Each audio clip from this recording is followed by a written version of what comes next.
Do you want to know how to save money? In this video, I'm going to tell you 10 things I don't spend money on in order to save money. And stick around to the end for a bonus tip almost nobody talks about.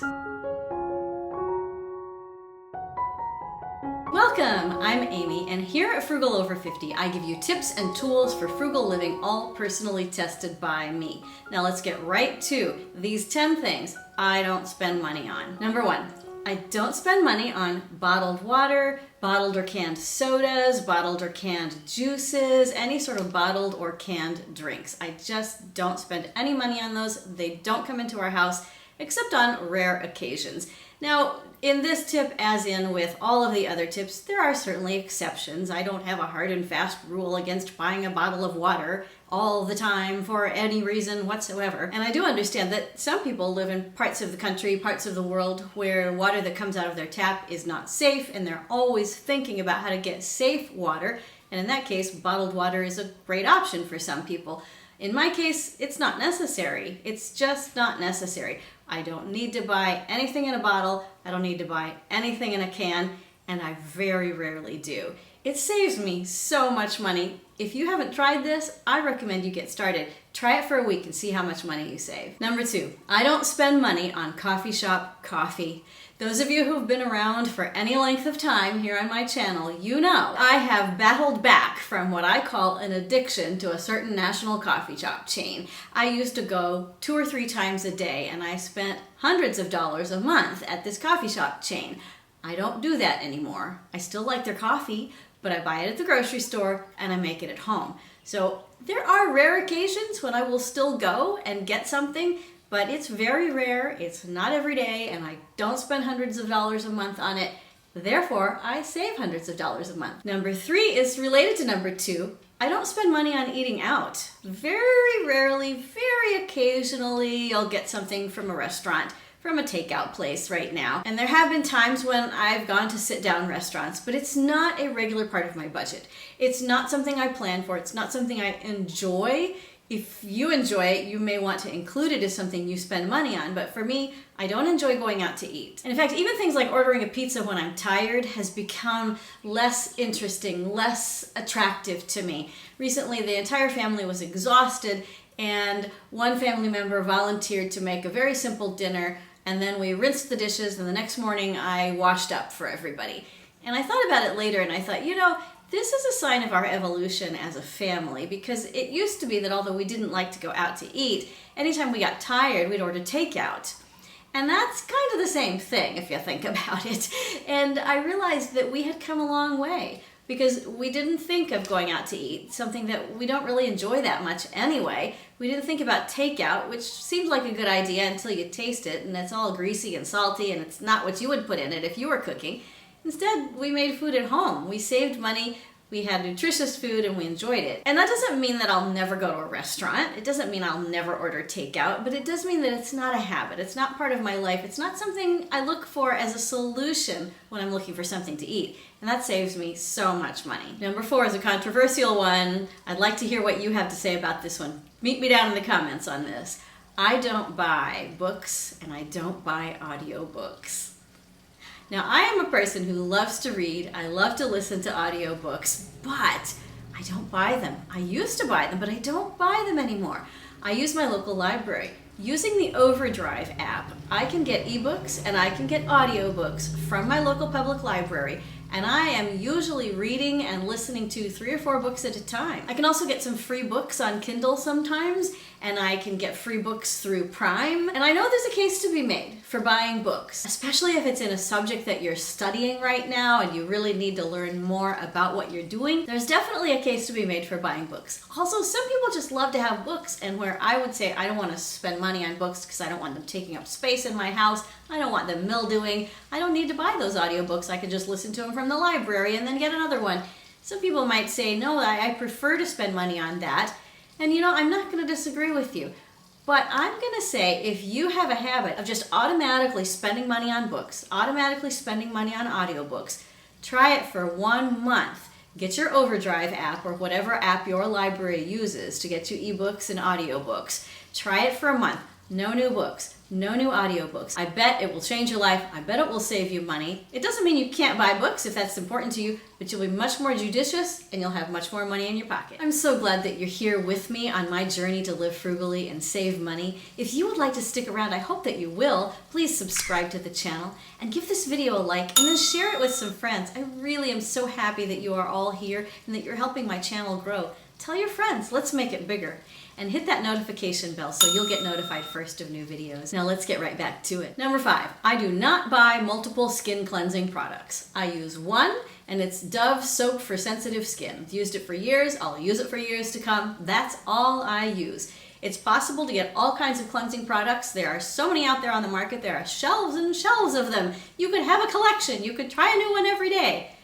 Well, if you want to save money, you don't need to. You just need the Dove soap or whatever it is that you use. Now, some people have sensitive skin so that even the Dove soap doesn't work on their face. Fine. Get something that is minimal, that is frugal, that works for you. What do you use for skin cleansing? Make it simple, make it frugal. Number 6, I do not buy extensive makeup. I don't buy expensive makeup, except in 1 or 2 cases. In my makeup mini collection, I usually have one product that costs more than about $10. All of the rest of them are $10 and below. Right now, my more than $10 product is my foundation because I really like Bare Minerals and it's expensive. I've never found anything I like better. That's where I spend my money.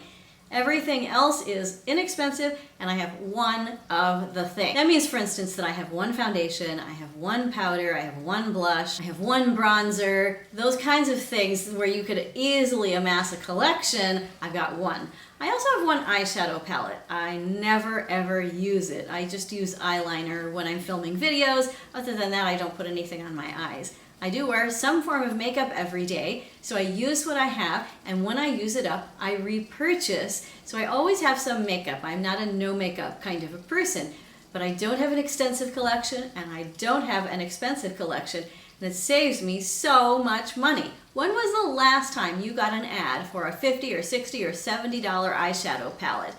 If you don't buy it, you've got $50 or $60 or $70 that you did not spend and that you saved. Number 7, home cleaning products. I do not buy most home cleaning products. I buy a big gallon jug of vinegar, and I usually have some kind of all-purpose cleaner that's a concentrated form. Right now I have 2, which feels very luxurious and extravagant. I have a lemon-scented one and I have a basil-scented one, so I can choose when I'm going to mix up my all-purpose cleaner. Do I want my house to smell like lemon this month or basil this month? It's very extravagant. And I actually have a separate toilet bowl cleaner. I mean, oh my gosh, we're getting crazy here.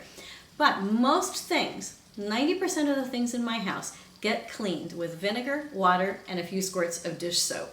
I also have a steam mop that I love, and I spent some money on that. But when it comes to things that you squirt on your countertops and wipe down, vinegar, your best friend. Here's my recipe. You take an old squirt bottle, you fill it half full with distilled white vinegar, you fill it the rest of the way with water, and then you take some dish soap and you squirt 2 or 3 or 4 squirts in there. You kind of give it a shake, and there's your cleaner. You can clean just about everything in your house with that. Number 8, I do not buy trendy home decor. You can see behind me that I have some home decor. I pull these out every week from the hallway shelving that we have. That is the one place where I have focused on decor in my house. It's not trendy. I add a few things to it for every season, but if you look at my walls, they're almost all bare, and I don't have things that I have to dust.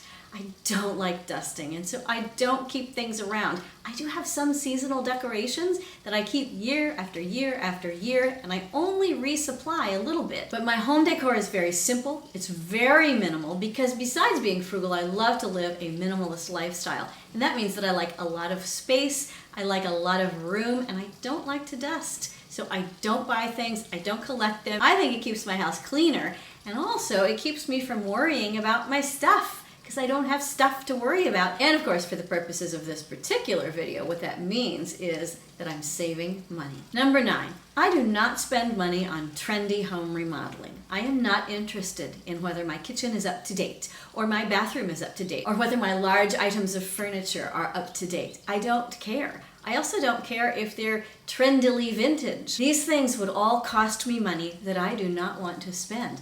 I like to keep things clean, have a regular cleaning routine that the family and I go through to keep the basic cleaning done, and I like to keep things in working order. So we do have repairs done. If something major goes wrong in the home, we're going to fix it. But I am not going to keep up with the trends. I don't read Decor magazines. I don't watch Decor and Remodeling television. And I just am not interested in being trendy, because if I work on spending thousands of dollars to update my kitchen and my bathroom, in a decade somebody's going to come through and say, oh, this is so old-fashioned and so outdated.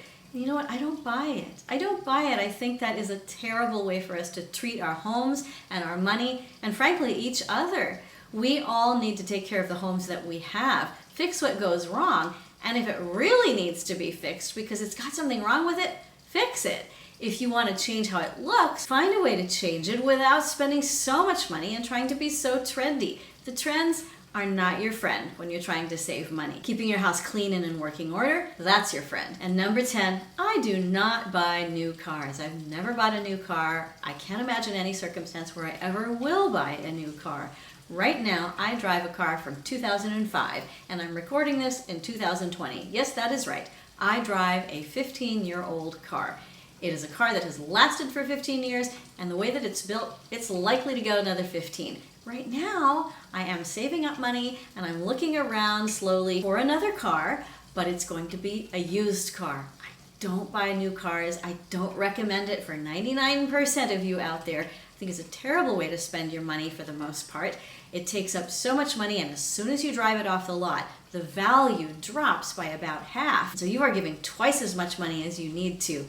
Don't buy a new car, and you will save so much money. Buy a good used car, keep it in good repair, and drive it forever. Here's my bonus tip for you. Mindset matters. And every time you make a decision that saves you money, you are changing your mindset and you are putting yourself first in a way that is going to benefit you, your family, your community, and the world. Make decisions that are small right now, but that have long impact. You have probably heard of something called the latte factor, where the gentleman who came up with this idea said if you just don't spend money on lattes over a certain period of time, you will have saved so much money that you'll have $1 million in your retirement account. Well, that's probably an exaggeration. But if you think about the mindset behind it, yes, you do want to take care of those small things that catch you off guard, things that are $5 here, $5 there, $10 here, $10 there, keeping up with the trends here, buying a new thing there. Every little thing that you spend reflects a mindset that, oh, I want it now. I don't want to take care of myself later. You really have those choices. Do I want this thing now, which I won't value in another 30 seconds after I get it? Or do I want to take care of myself in the future? I'm going to be in the future. That's my plan. Do I want to have all this stuff with me, or do I want to have the money with me so that I can have a better life then? Mindset matters. Take care of yourself now, certainly, but always be thinking about your future self as well. I am so glad you are here. Wherever you are on your frugal journey, take the next step, whatever that next step is for you, and know that you are not alone. Live frugally, change your life, and you will change your world. I can't wait to see you again soon. Bye-bye.